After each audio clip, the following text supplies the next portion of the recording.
സ്കൂളിൽ vacation start ചെയ്തതിന് ശേഷം ഞാൻ ഇന്നാട്ടോ ഇത്ര രാവിലെ എഴുന്നേറ്റപ്പം തന്നെ നല്ല ചൂട്. അതുകൊണ്ട് രാവിലെ തന്നെ കുളിച്ചിട്ട് വരാമെന്ന് വിചാരിച്ച് ഞാൻ കുളിക്കാൻ പോകുന്ന വെട്ടവും സൗണ്ടും ഒക്കെ കേട്ടിട്ടാണെന്ന് തോന്നുന്നു കേട്ടോ. ആരൂസും എൻ്റെ കൂടെ തന്നെ എഴുന്നേറ്റിട്ട് മൊബൈലും ഒക്കെ എടുത്ത് അവിടെ ഇരിക്കുകയാണ്. ഞാൻ നേരെ ഇങ്ങ് കിച്ചണിലോട്ട് വന്ന് ഇന്നിപ്പോൾ രാവിലെ എഴുന്നേക്കാൻ തന്നെ കാര്യമെന്ന് വെച്ചാൽ ഇന്നലെ അഖിലിൻ്റെ അനിയനും ഒരു ഫ്രണ്ടും കൂടെ നമ്മളെ വീട്ടിലായിരുന്നു കേട്ടോ കിടന്നത്.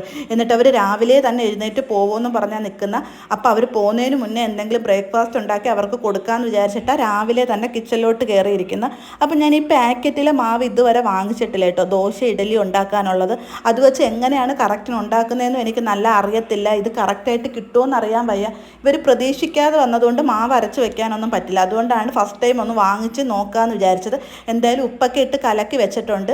എന്നിട്ട് എല്ലാവർക്കും കൂടെ വേണ്ടിയിട്ടുള്ള ചായ ഇട്ട് നിൽക്കുകയായിരുന്നു കേട്ടോ. അപ്പോഴത്തേക്ക് ആദ്യമോൾ എഴുന്നേറ്റ് മേലൊക്കെ കഴുകി സർപ്രൈസായിട്ട് വന്നു. ഇടയ്ക്കിടയ്ക്ക് ഇങ്ങനെ വന്ന് സർപ്രൈസായിട്ട് വരാൻ അവർക്ക് ഭയങ്കര ഇഷ്ടമാണ് കേട്ടോ.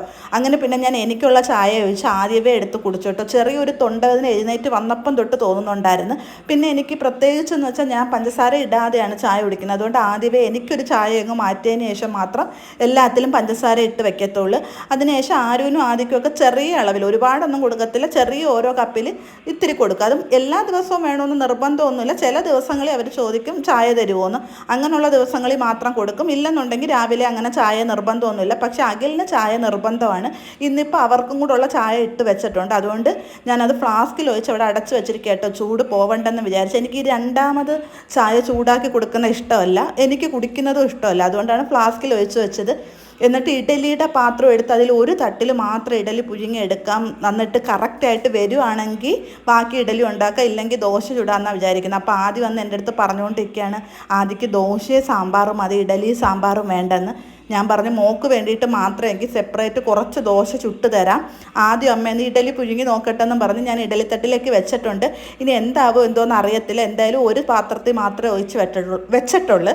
അപ്പോൾ അത് കറക്റ്റായിട്ട് വരുവാണെന്നുണ്ടെങ്കിൽ മാത്രം ബാക്കിയെല്ലാം പുഴുങ്ങി എടുക്കാമെന്ന് വിചാരിച്ച്. എന്തായാലും ഭാഗ്യത്തിന് ഞാൻ പേടിച്ചണക്കൊന്നും ഉണ്ടായിട്ടില്ല, നല്ല രീതിയിൽ പൊങ്ങി വരികയൊക്കെ ചെയ്തിട്ടുണ്ടായിരുന്നു കേട്ടോ. അപ്പോൾ ആദ്യം അവിടെ അപ്പുറത്ത് വന്നിരുന്ന് ദോശ ചുടാമെന്ന് പറഞ്ഞ് ദോശ ചുട്ടുകൊണ്ടിരിക്കുകയാണ്.